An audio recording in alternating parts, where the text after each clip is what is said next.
由经济部补助20亿，甲台南市政府合作开发的大台南会展中心，预计4月21号正式启用。因为中央规定5000万以上的建筑拢需要设立公共艺术品，所以中心完成启用进前，市府卫生来发表2座户外的大型光雕作品。发表会中，市府嘛邀请来自西班牙艺术家努维亚。向大家说明，伊用安平树屋甲大江海洋作为灵感的创作，同时伊嘛将自然延伸甲大江之门这2座艺术品的模型送予市长，传达大树向前生命，人类应该向大自然学习的精神。会后，市长伫这位议员甲在地里长等一家人陪同，实际前往户外广场来感受这2座国际级的公共艺术。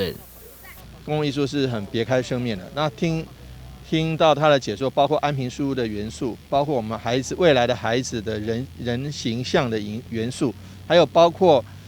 这个自然延伸的元素自然延伸的元素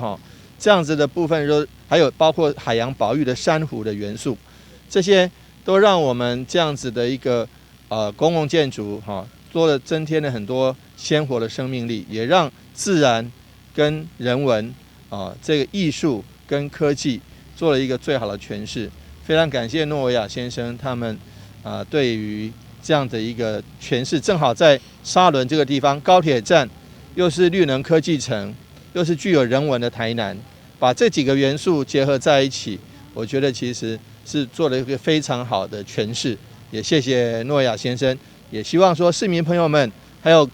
搭乘高铁南来北往的朋友们，有空多来会展中心走走逛逛看看。根据创作者表示，作品表面是自然产生的生成，无同的时间，随着无同角度的光影，嘛有咖啡色，或是橘红色等色彩变化，相当的特别。干部局表示，这2座国际级的户外公共艺术，嘛代表台南努力迈向国际城市的里程碑。台南新闻顾文吉、何强邦采访报道。